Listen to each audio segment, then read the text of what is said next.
নমস্কার বন্ধুরা, আশা করি তোমরা সবাই ভালো আছো। আমিও ভালো আছি।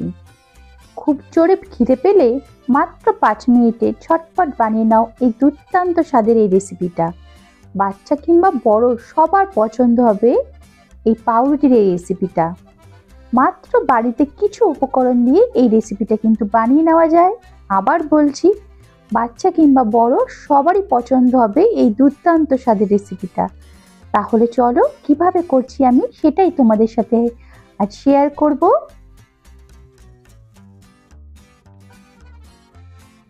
এখানে দেখো আমি 12 পিস পাউরুটি নিয়ে নিয়েছি, 2টো ডিম নিয়ে নিয়েছি আর একটু সামান্য পরিমাণে আমুল দুধ নিয়ে নিয়েছি। দেখো আমি একটা বাটি নিয়ে নিয়েছি, এবার এর মধ্যে সামান্য পরিমাণে চিনি নিয়ে নিলাম, এর মধ্যে আমুল দুধটা ঢেলে দিলাম। এখানে আমি আমুল দুধ ব্যবহার করেছি, তোমরা চাইলে লিকুইড দুধও ব্যবহার করতে পারো। এর মধ্যে দেখো আমি 2টো ডিম ফাটিয়ে এবার দিয়ে দেবো। দেখো 2টো ডিম ফাটিয়ে দিয়ে দিলাম।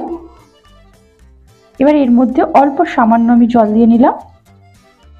এবার এটা ভালো করে দেখো আমি মিক্সড করে নেব।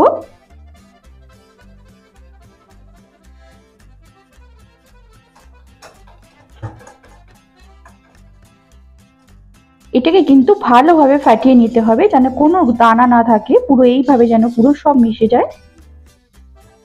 অনেকক্ষণ ধরে কিন্তু এটাকে ভালো করে ফেটিয়ে নিতে হবে। দেখো ফ্রাইং প্যানে তেল দিয়ে দিয়েছি, তেলটা গরম হয়ে গেছে। এবার এর মধ্যে আমি এক এক করে সব ভেজে নেব। পাউরুটিটা দেখো এই ব্যাটারের ভেতর একদিক দুদিক পুরো এরম ভাবে ভালো করে ডুবিয়ে তেলের মধ্যে এরম ভাবে ভেজে নিতে হবে।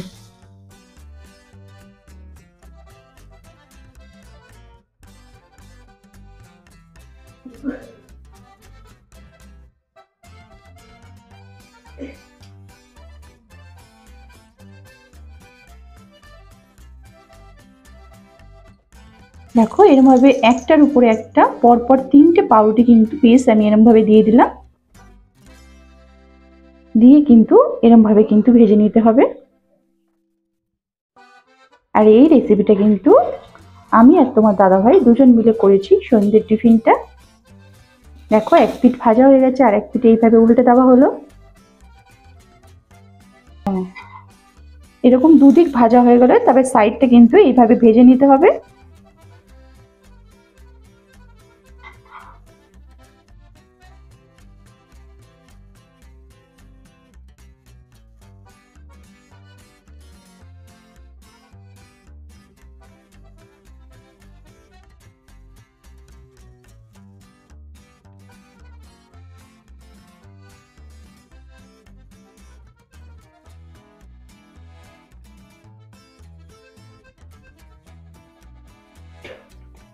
এটা কিন্তু আমার ভাজা হয়ে গেছে, এবারে আমি এটা তুলে নেব।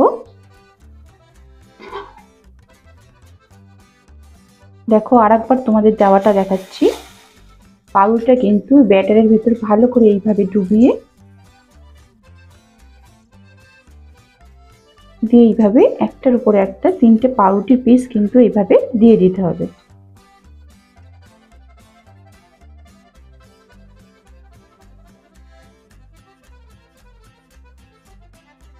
যখন ভাজা হবে গ্যাসের ফ্লেমটা কিন্তু একদম লো করে ভাজতে হবে, আর যখন উল্টাতে হবে তখন কিন্তু খুব আস্তেভাবে উল্টাতে হবে।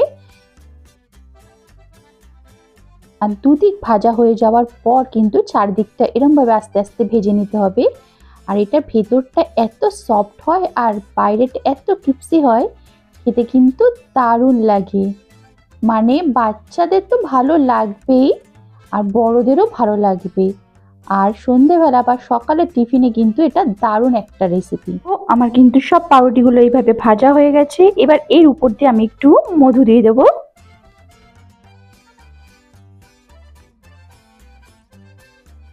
সন্ধেবেলা বাচ্চাদের যদি এরকম একটু টিফিন করে দেওয়া হয় না, তাদের কিন্তু দারুণ লাগবে খেতে। বা স্কুলে সকালবেলা এরকম টিফিন করে দিলে তারা কিন্তু ভালোভাবে খেয়ে নেবে। এবার মধুটা অপশনাল, তোমরা দিতেও পারো না দিতে পারো, কিন্তু বাচ্চাদের তো মধু দিয়ে যদি দাও, বাচ্চা কিংবা বড় সবারই কিন্তু খেতে দারুণ লাগবে। তাহলে বন্ধুরা কেমন লাগলো আজকে পাউরুটির এই রেসিপিটা? ভালো লাগলে অবশ্যই একটু লাইক ও শেয়ার করে দেবে। আর যারা আমাকে এখনো সাবস্ক্রাইব করোনি অবশ্যই আমার চ্যানেলটা একটু সাবস্ক্রাইব করে আমার পাশে থেকো।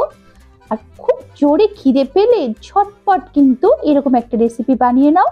সকালবেলা কিন্তু কারোর হাতেই টাইম থাকে না, সকালবেলা বাচ্চাদের টিফিন করার জন্য কিন্তু এটা একটা পারফেক্ট টিফিন। তোমরা কিন্তু অবশ্যই কমেন্ট করে জানাবে কেমন লাগলো।